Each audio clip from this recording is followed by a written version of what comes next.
자, 그러면 우리나라에서 교육을 한 학생들은 네덜란드 대학을 어떻게 가느냐. 네덜란드 대학교에 보면 내가 어느 나라에서 공부를 했냐라고 하면 이게 엔트리 리콰이먼트라고 하는 건데 그거를 아예 다 공개를 해놨어요. 찾기가 어려워서 그렇지. 거기 보시면 여기 밑에 이렇게 나와 있어요. 이건 암스테르담 대학교인데 풀타임 유니버시티의 첫 해를 성공적으로 마친 사람만 우리는 받아줄 거야 라고 되어 있습니다. 그러니까 최소 대학교 1학년 이상을 했어야만 네덜란드 대학교 1학년으로 갈 수 있는 거예요. 연구중심 대학이라면 그렇습니다. 트웬테도 똑같아요. 실무 중심은 응용과학대학은 그렇지 않습니다. 우리나라에서 고등학교만 마쳤어도 갈 수 있는 학교들도 많이 있어요. 그게 약간 차이가 있는 겁니다. 그렇기 때문에 그럼 내가 네덜란드 대학 갈 거야. 그러면 우리는 오케이 알았어. 우리나라 대학교 가서 열심히 공부해서 그 성적으로 네덜란드의 트웬테 대학을 가야지. 암스테르담 대학을 가야지. 근데 실질적으로 그게 어려운 이유가 우리나라의 대학교 1학년 때는 전공 많이 안 하잖아요. 다 교양하잖아. 그러니까 전공에 대한 학업을 충실히 마치지 못하기 때문에 저희가 실질적으로 우리나라에서 대학교 다니는 학생들을 네덜란드 대학교에 다이렉트로 지원을 하다 보면 대학교 2학년 이상 넘어가야 되고 3학년 정도 했으면 다이렉트로 입학을 하는데 그 밑에는 조금 어려워요. 따라서 저희가 오늘 소개해드릴 이 파운데이션이 답이 될 수밖에 없는 겁니다. 이제 파운데이션은 대학 입학 예비 과정이라고 보시면 되는데 내가 언제 시작하냐에 따라서 약 6개월에서 9개월 정도. 그러니까 일반적으로는 9개월이에요. 그래서 지금 여기 오신 분들이 예를 들어서 암스테르담 대학교를 내년 1월 파운데이션을 해서 9월에 입학을 하겠다라고 하면 내년 1월부터 8월까지 마치고 이제 바로 들어가는 거예요. 헤이그 같은 경우에는 1월 시작 파운데이션이 있는데 그것도 6개월이거든요. 그래서 그렇게 갈 수도 있고. 그래서 파운데이션 내가 원하는 전공, 목표하는 대학에 최적으로 맞는 파운데이션을 고르셔서 앞으로 열심히 공부를 하시면 됩니다. 파운데이션이 많았어요. 여기 말고도 사실은 암스테르담 자유대학, 프로닝건 있었고, 한저트, 또 되게 많았었는데 다 없어졌고 지금은 이렇게 세 군데 남았습니다. 이게 여러분들이 선택하실 수 있는 파운데이션이라고 보시면 돼요. 그래서 전공에 따라서 예를 들어서 내가 상경계 갈 거야. 그럼 암스테르담 대학이 되게 좋은 선택이 될 수 있죠. 아니면 나는 이공계도 좋아. 그럼 이쪽. 아니면 헤이그 실무중심 대학의 유러피언 스터디즈라든가 아니면 UX 디자인이라든가 아니면 스포츠라든가 이런 건 헤이그에 있으니까 이쪽으로 가시면 되고. 그래서 파운데이션을 가게 되면 배우는 과정이 이렇게 하나, 둘, 셋 더하기 영어예요. 그래서 내가 어떤 파운데이션을 고르냐에 따라서 내가 본과에 가서 공부할 전공의 기초가 되는 과목 3개랑 영어 이렇게 공부라고 한다. 그러니까 우리나라에서 입시를 하시는 것보다는 훨씬 쉽죠. 훨씬 수월하고 쓸데없는 거 안 하니까. 그래서 이렇게 해서 파운데이션을 열심히 내가 어떻게 하면 파운데이션 들어가지? 라고 하면 이건 또 심플합니다. 고등학교 내신하고 영어 성적 딱 2개만 가지고 가는 거예요. 그래서 나 만약에 암스테르담 대학교 파운데이션 하고 싶어 라고 하면 거기는 고등학교 3학년 2학기 내신이 4등급 안쪽에 들어와야 돼. 아니면 내신이 안 되면 수능을 그 정도 해야 돼. 이렇게 다 나눠져 있습니다. 그래서 이거를 맞추셔서 파운데이션에 입학을 하고 파운데이션 들어가서 이런 것들을 공부를 하고 이때 점수를 맞춰서 대학교에 입학하는 거예요. 그리고 파운데이션은 3년 총 내신 성적인가 3학년 2학기? 그게 이제 학교마다 다른데요. 암스테르담 같은 경우에는 마지막 게 중요해서 고등학교 3학년 2학기 거를 봅니다. 그러니까 그 전에는 막 내신이 5등급, 6등급이었어도 고3 2학기 때 그걸 맞추면 갈 수 있는 거예요. 그리고 우리 트웬테는 네. 그래서 학교마다 파운데이션마다 다릅니다. 아까 말씀드린 것처럼 파운데이션은 이렇게 2번 시작해요. 9월에 시작하면 6월에 끝나고 여기에 대학에 들어가고 1월에 시작하면 헤이그는 이때 끝나죠. 네. 그리고 암스테르담은 이때 끝나서 똑같이 대학을 갑니다. 그래서 내가 만약에 9월 시작 파운데이션을 놓쳤으면 내년 1월 시작하는 파운데이션 하셔도 됩니다. 그래서 지원을 어떻게 하냐면 일단 저희는 이제 공정거래위원회 표준 약관이 있어요. 이 약관을 쓰셔야지 여러분들이 법적으로 보호를 받기 때문에 공정거래위원회 표준 약관을 작성을 하고 필요 서류와 함께 지원을 합니다.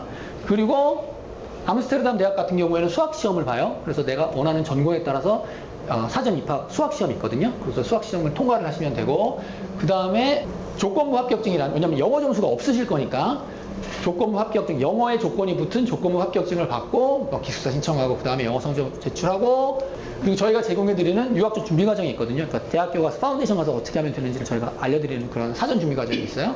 그거 하시고 오리엔테이션하고 네덜란드로 출국하시면 됩니다. 지원할 때는 영어 성적이 다 있어야지만 지원하는 게 아니라 요거만 갖고 지원을 해요. 사실은 이것도. 그러니까 심플하게 그냥 고등학교 성적만 가지고 지원을 먼저 하는 거거든요. 그리고 난 다음에 암스테르담 대학 같은 경우에는 수학 시험도 보는 거고 다른 곳은 그냥 이것만 하는 거고. 에세이 인터뷰는 네덜란드에는 없습니다. 그래서 그러면 지금 현재 만약 고3이면 네. 2학기 성적이 없잖아요. 네. 그러면 지금 현재 3학년 그 학생은 지원이 안 되는 지원할 수도 있어요. 있어요? 네. 근데 학교에서는 별로 안 좋아하죠. 왜냐면 일 많이 해야 되니까. 하지만 지원할 수 있습니다. 그 지금 고3이면 이제 2학기 이번에 하시는 거고 내년 9월 파운데이션을 만약에 본다라고 하시면 지금부터 올 9월부터는 준비를 하시면 됩니다. 말씀 되게 잘해 주셨는데 지원을 언제 하냐? 저희는 빠른 지원하는 것이 좋다고 생각해요. 특히나 왜 네덜란드는 빨리 지원하는 게 좋냐면 예를 들어서 여러분들이 가장 걱정하시는 주택난 한번 보면 암스테르담 같은 경우에는 특히 네덜란드 전체가 다 그렇지만 워낙 관광객도 많고 외국 사람도 많고 현지인도 있기 때문에 숙소 문제가 되게 많이 대두가 돼요. 그러면 암스테르담 같은 경우에는 그러니까 내년 9월 파운데이션을 하신다고 하면 내년 5월에 기숙사가 열리거든요. 근데 5월에 기숙사가 열릴 때 기숙사를 신청을 하는 거는 영어 조건을 맞춰야지만 빨리 지원해서 다 조건을 맞춰야지만 선착순으로 지원을 하는 겁니다. 그래서 내년에 그러니까 1년 전부터 지원할 수 있으니까 내가 마음 먹었다라고 하면 빠른 지원하시는 것을 추천을 드립니다.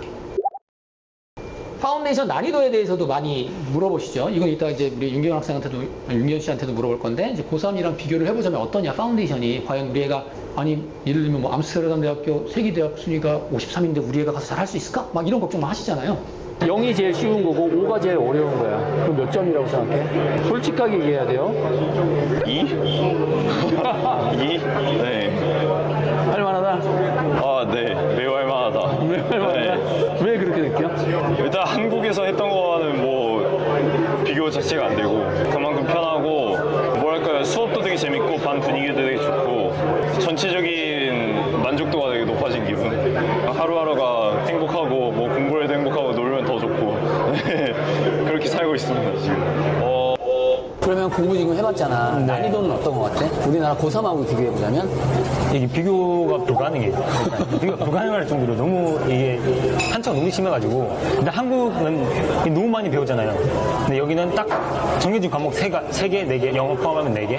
이 정도만 배우면 된다. 다음에 이 수준도 되게 쉬워가지고, 네, 저한테는 쉬운 것 같아요. 차이가, 그러니까 고등학교 내신도 사실 높고, 한 2등급 정도 되고, 수능도 그렇게 됐고, 그리고 대학교 학점도 3점 후반이잖아. 그렇게 공부를 잘하는 학생이기 때문에 그런 거 아니야? 근데 지금 하고 있는 한국 학생들 보면 그 학생들도 다 잘하고 다 편하고 무리 없게 하는 것 같아. 근데 무리라는 단어도 쓰기 좀 지금 창피할 만큼 다 그냥 무탈하게 하는 것 같아요. 더 하라고 하면 고3 더 할 거야? 파운데이션 한 번 더 하라고 하면 파운데이션 할 거야? 전 파운데이션 더 합니다. 고3은 너무 힘들었습니다. 제가 난이도, 제가 할 수 있어요라고 말해도 별로 마음이 안 와닿으실 것 같아서 일부러 학생 인터뷰를 준비를 한 거고, 이 학생들은 암스테르담 학생은 아니에요. 다른 학교 학생들인데, 공통점이 있어요. 영어를 잘해요. 수업을 안 빠져. 성실해. 다 쉽다고 그래요. 다 쉽다고. 그러니까 지금 우리 준비하시는 학생들도 만약에 파운데이션 한다라고 하면 저는 기본적으로 영어 준비를 좀 많이 하고 가시는 걸 추천드리거든요. 그러니까 엔트리 리퀘어먼트, 그러니까 입학 요건에서 제시하는 영어 점수가 요 정도라면 암스테르담 같은 경우에는 우리 기원이도 그렇고, 기원이가 쟤처럼 쉽게 파운데이션을 친구가 미안합니다. 없다고 느낄 정도로 잘했는데 그 이유는 성실하고 머리 좋고 공부 잘하고 이런 것도 있지만 영어도 기본적으로 잘했어요. 그러니까 정말 부탁드리는데 영어 준비를 잘 하시고 가시면 충분히 할 수 있을 것 같습니다.